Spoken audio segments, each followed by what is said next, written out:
Pemirsa, saat ini rekan kami jurnalis MCN Reda Pulpi akan melaporkan dari Banjarnegara, Jawa Tengah untuk bertanya langsung kepada pelaku penggandaan uang yang berujung pembunuhan Mbak Slamet.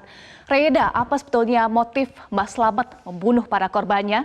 Bahkan korbannya sudah ada total 12 orang hingga saat ini. Pulpi. Iya, Eva, untuk motifnya sendiri memang Mbak Slamet menyatakan bahwa motifnya adalah untuk memperkaya diri. Dia menyebut bahwa didapatkan uang antara 20 hingga 70 juta rupiah yang didapatkan ini untuk membayar hutang dan juga untuk biaya kehidupannya sehari-hari. Kami ingin mengkonfirmasi langsung kepada tersangka, namun tampaknya Eva dan pemirsa ada sedikit kendala teknis. Kami akan memberikan informasi lebih lanjut. Nanti kami akan berbincang langsung dengan Kapolres Banjarnegara dan juga dengan tersangka Mbah Slamet. Kemudian informasi terakhir, ini sudah didapatkan 12 korban. Ini didapatkan dari satu TKP yang sama, yaitu di dekat rumah Mbah Slamet. 12 ini terdiri dari satu warga Sukabumi, Jawa Barat yang merupakan ini membuka kasus dari pembunuhan berantai ini. Kemudian 9 lainnya ditemukan sudah dalam kondisi tulang belulang. Dari Polda Jawa Tengah ini menyebut bahwa rentang kematian antara 6 bulan hingga 2 tahun. Namun sayangnya tidak bisa diidentifikasi identitas pastinya. Hanya bisa diidentifikasi terdiri dari 3 perempuan, kemudian sisanya ada 6 laki-laki. Kemudian kemarin sore baru saja ditemukan ada 2 jenazah. Ini kalau Mbak Slamet menyebut ini adalah pasangan suami istri dari Lampung, namun dari pihak kepolisian masih belum mengkonfirmasi karena masih harus menunggu hasil otopsi dan juga konfirmasi lebih lanjut dari pihak rumah sakit dan juga Polda Jawa Tengah.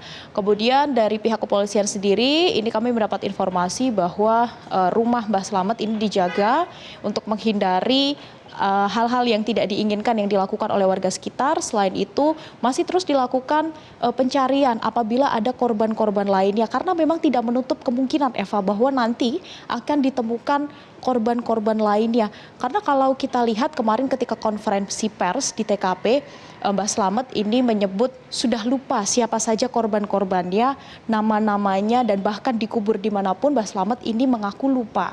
Asalnya pun juga tidak memiliki alamat pasti sehingga ini cukup menyulitkan dari pihak kepolisian.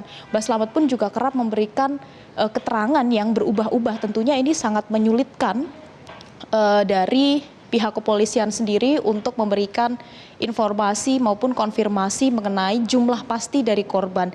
Namun terus dilakukan penyidikan dan juga pendalaman kasus, apakah nanti akan ada korban lainnya yang ditemukan. Kemudian dari pihak Polres Banjarnegara sendiri ini juga membuka aduan bagi masyarakat yang ingin mengadukan adanya orang hilang atau keluarganya yang hilang untuk mencocokkan apakah keluarganya yang hilang tersebut merupakan salah satu dari korban Mbah Slamet.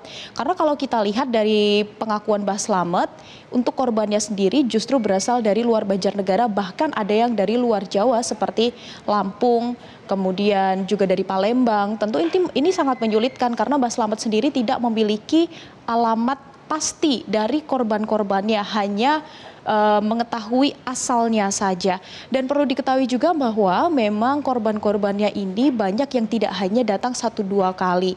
Bahkan ada yang sudah datang berkali-kali menyetorkan uang lebih dari sekali, termasuk korban berinisial P yang asal Sukabumi, Jawa Barat itu memberikan uang lebih dari sekali kemudian meminta atau menagih. Nah, dari sinilah kemudian Mbah Slamet mengajak korbannya untuk melakukan ritual di TKP. Kalau saya gambarkan TKP ini memang jauh sekali dari pemukiman warga. Perjalanan dari pusat kota, dari pusat Kabupaten Banjarnegara menuju ke TKP sendiri ini sekitar 1 jam menggunakan kendaraan roda 4. Kemudian memang tidak ada permukiman warga di sekitar sana. Kita harus berjalan dari pinggir jalan raya yang cukup sepi, itu sekitar 300 meter, menaiki bukit, kita harus melewati perkebunan, kemudian sampailah kita ada di tepian hutan. Nah, di tepian hutan inilah tempat kejadian perkara, tempat di mana Mbah Slamet ini melakukan ritual. Mbah Slamet menyatakan saat konferensi pers kemarin bahwa dia mengajak korbannya melakukan ritual penggandaan uang ini pada pukul 4 sore. Nah, korbannya memang tidak diperbolehkan untuk membawa kendaraan pribadi. Karena jika membawa kendaraan pribadi nanti ditakutkan Mbah Slamet ini tidak bisa menghilangkan barang bukti. Jadi memang sengaja diharuskan datang menggunakan kendaraan umum. Nah, ketika pukul 4 sore sampai di TKP ini menaiki kendaraan roda 2 merupakan kendaraan pribadi Mbah Slamet. Kemudian diajak berbincang-bincang yang disebutkan bahwa ini adalah salah satu bagian dari ritual. Kemudian sekitar pukul setengah 8 malam, dia akan mulai memberikan minuman kepada korban-korbannya. Nah, minuman inilah yang sudah dicampur dengan apotas dan obat penenang. Mbah Slamet menyebut setelah dipastikan korbannya ini meninggal dunia, kemudian korban akan dikuburkan. Jadi Mbah Slamet akan menggali kubur terlebih dahulu setelah korban ini dinyatakan meninggal dunia, kemudian dikuburkan seadanya, barulah dia kembali ke rumah. Nah, memang dari Polres Banjarnegara sendiri menyebut belum menerima adanya laporan orang hilang. Ini kemungkinan besar karena memang korban berasal rata-rata ini berasal dari luar Banjarnegara. Tentu ini cukup menyulitkan untuk mengetahui dengan pasti identitas dari korban-korban tersebut, terutama untuk 9 korban yang kemarin sudah dimakamkan di tempat pemakaman umum di dekat tempat kejadian perkara, jaraknya sekitar 300 hingga 500 meter. Karena memang masih belum ada konfirmasi dari pihak keluarga yang mengaku kehilangan anggota keluarganya. Kemarin disebutkan sempat ada keluarga dari Palembang yang datang kemudian